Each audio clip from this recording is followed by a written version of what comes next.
Unknown Space Radio. Luis Lua.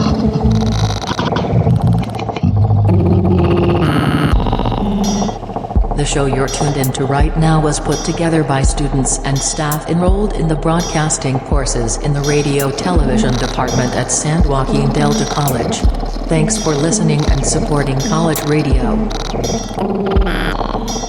Thank you, Luis Lua. Tom Argonda.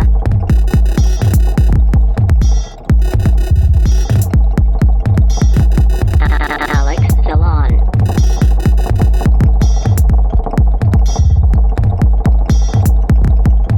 Luis Lua.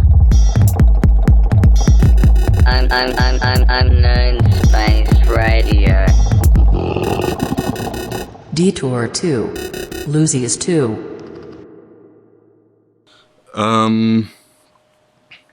This is a LOOSIES episode, so it's not like we have to have an intro. We could kind of just jump into it.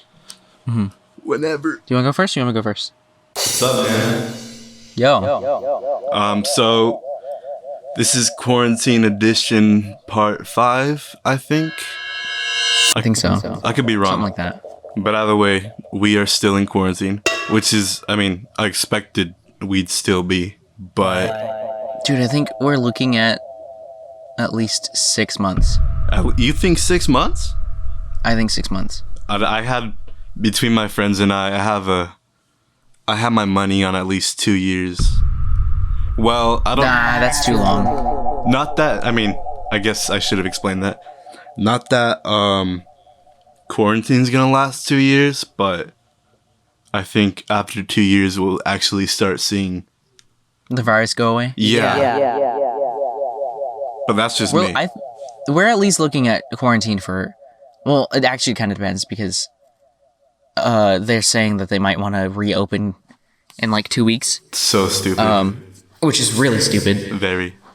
But if we were to find... I was having a discussion with my friends and it's like if we were to find a treatment like today, it would be at least another 6 months.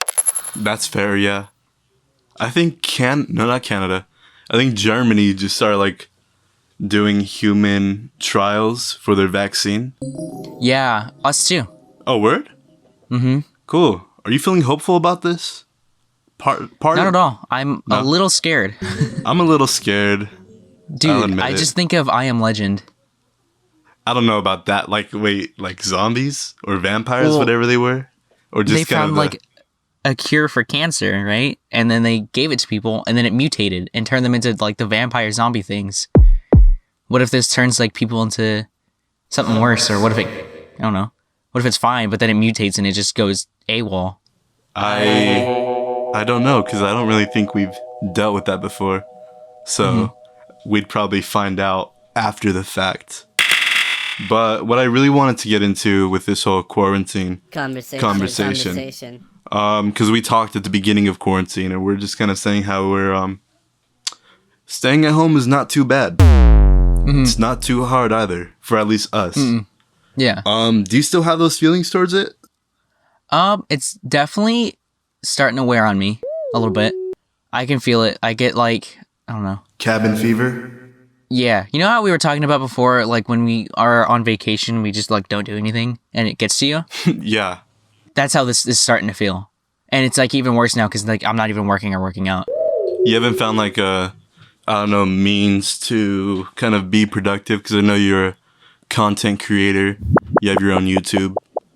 If I were you, not that I am you, but I figured this would probably be the perfect time to focus on that, I suppose. Yeah, it started like that. I was getting at least 3 videos out a week. Yeah. But then I hit a wall and I don't want to work on videos right now. And I haven't for the last, I think, month. Did you get worn out by that already? Yeah. Ah, okay. It's understandable. Do you think you could find something else? Or are you just at that wall still? Oh no, I'm just kind of taking it day by day as of right now. Just waiting for it to come to you? Yeah. Yeah, understandable. What about you? Me? I've, between school doing this for one. Like, editing, recording. I've been focusing on that. Been really dedicating a bit of time to it. Plus, I mean, class in general, just because I have classes that are kind of time consuming. Yeah. And other than that, man, just like video games. I haven't focused on class at all. It's awful. Yeah.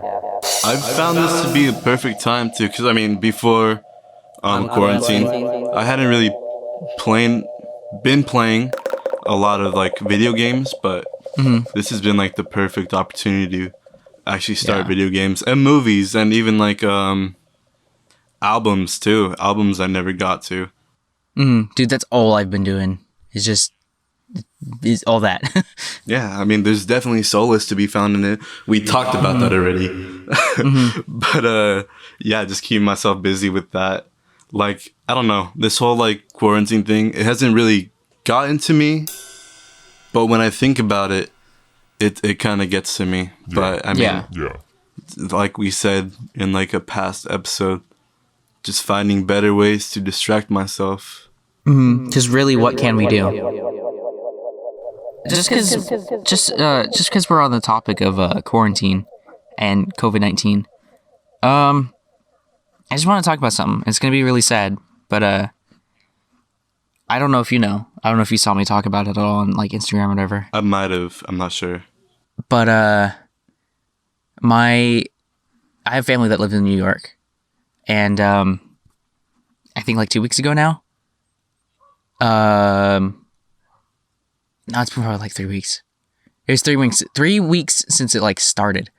But my grandma and her sister, so I guess my aunt, they tested positive for COVID-19, and it's crazy because like they were fine, and then all of a sudden something really bad happened, and my grandma got put into like an induced coma, and then her sister passed away that like same day, I guess.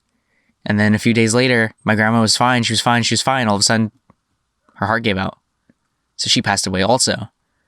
And then what's even crazier is 2 days later was her birthday. But this virus is very interesting because it's like 1 second you're fine and then the next you're not. It's kind of, I don't know. It comes off as interesting to me how you could talk about that and then move into this virus is interesting.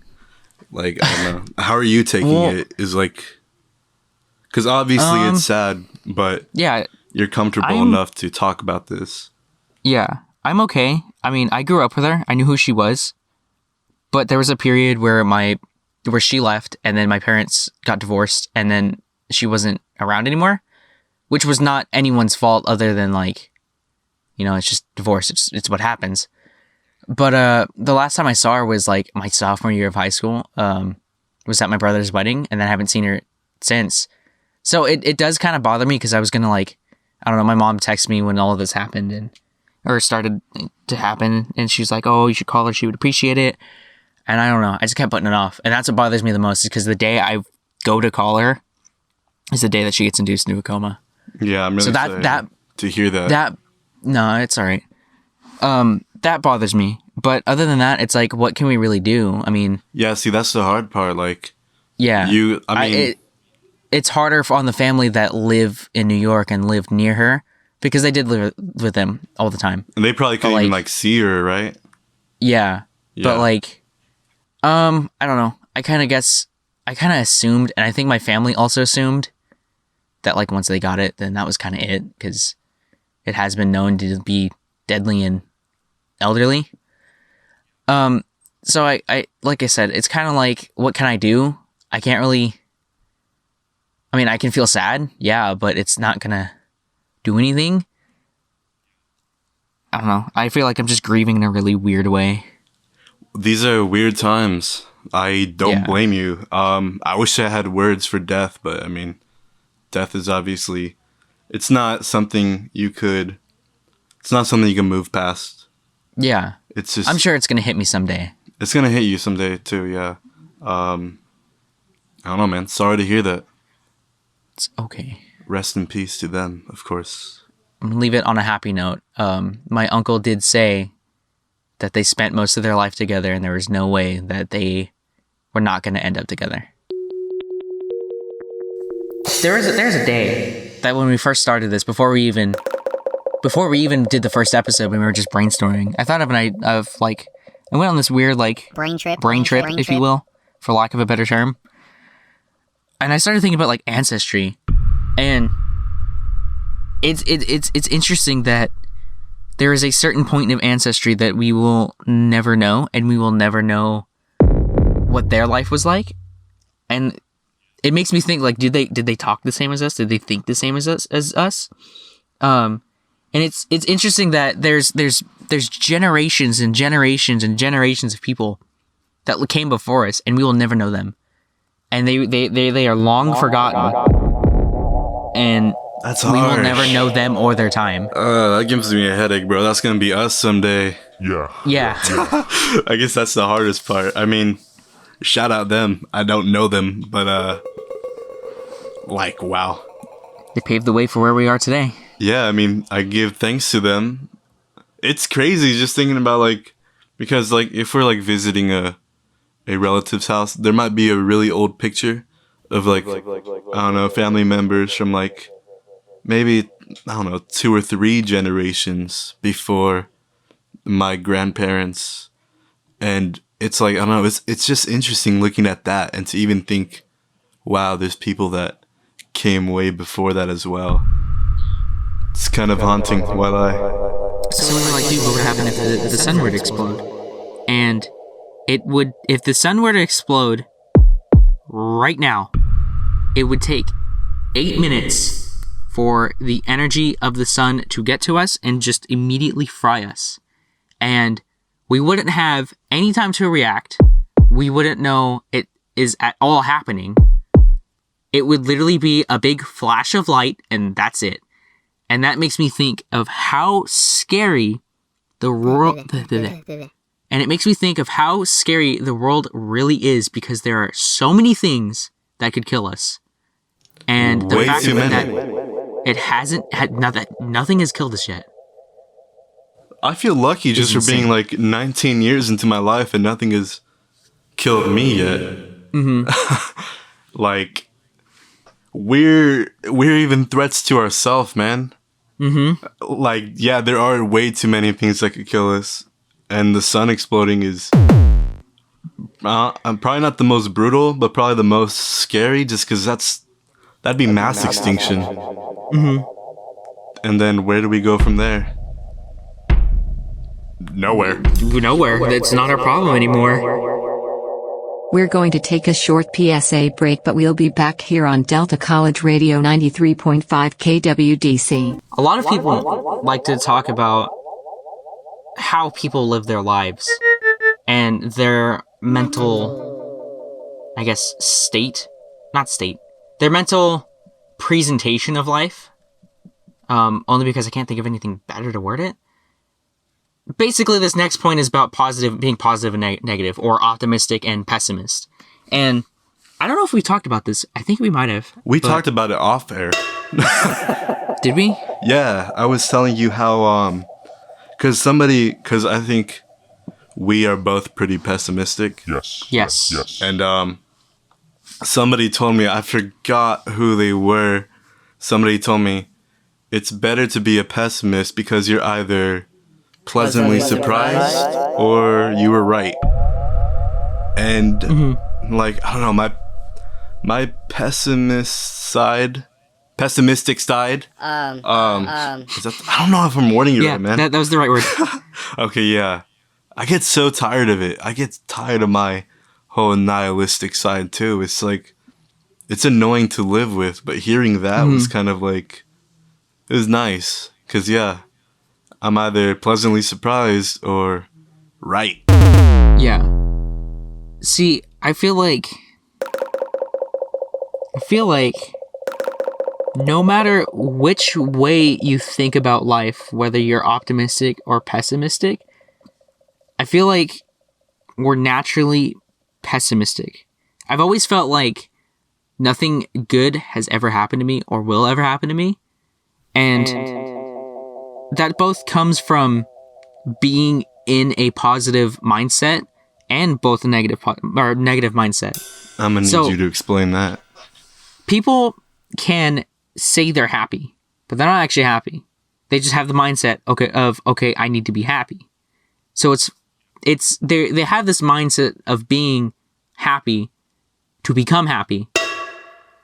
So with having a positive mindset, I feel like there's a forced positive mindset and an actual positive mindset. I've tried an actual positive mindset. I guess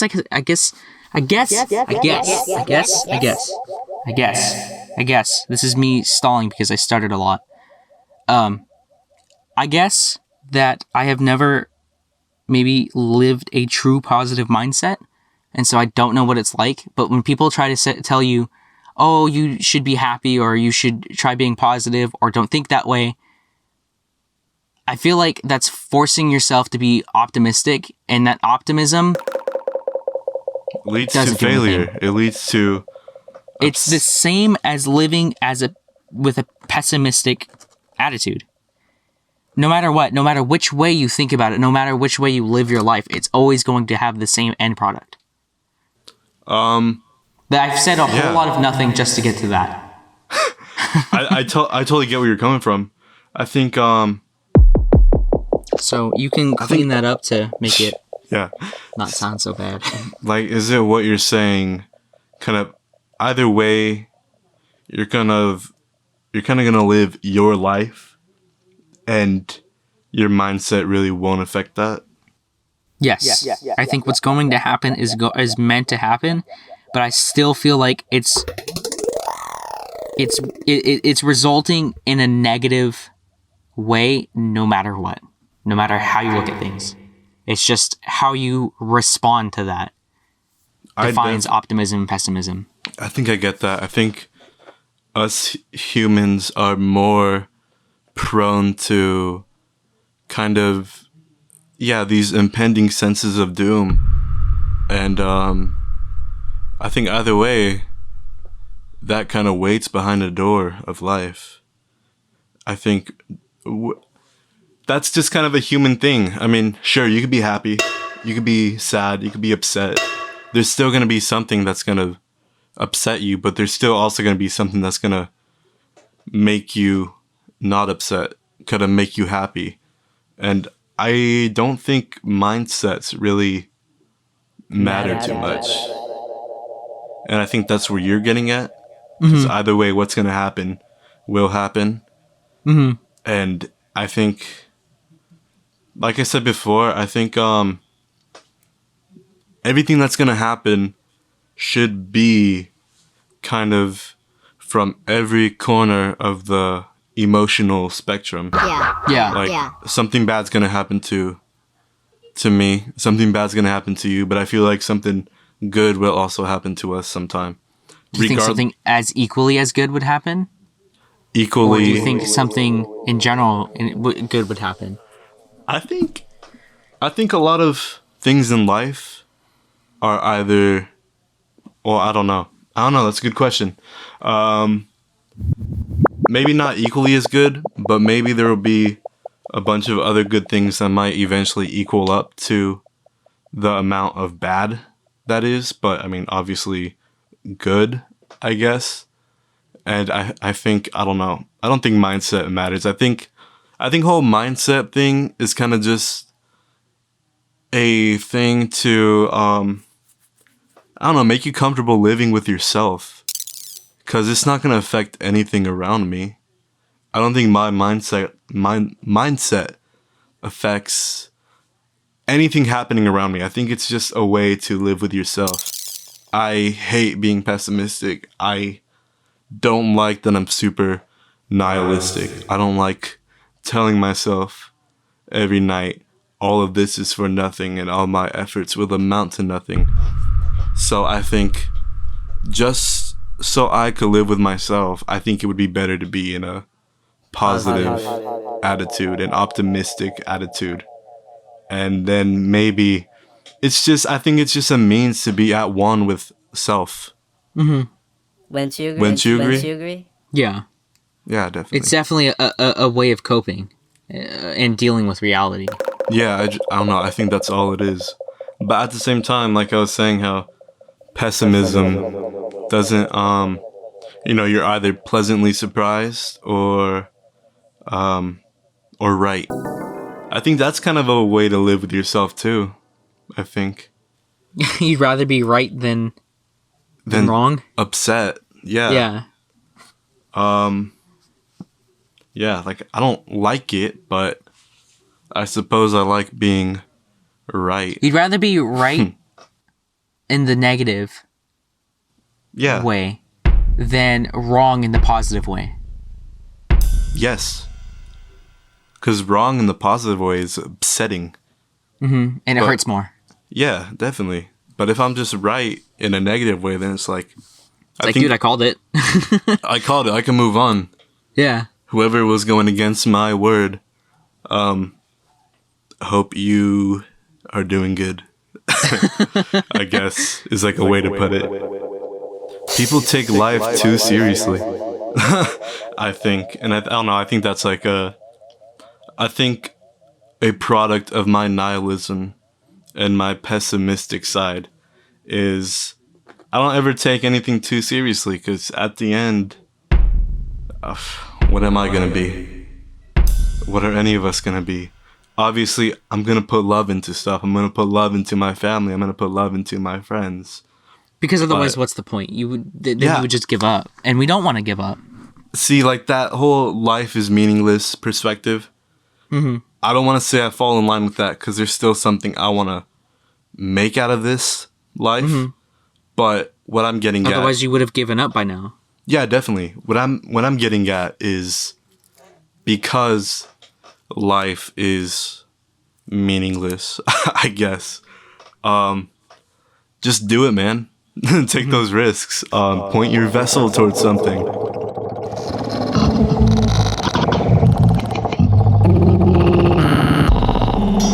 Unknown Space Radio has been a production of KWDC 93.5 LPFM, Delta College Radio. This program is made possible by listeners like you. Programming is produced by the students, staff, and faculty of San Joaquin Delta College's Radio Television Department. Tom Margonda.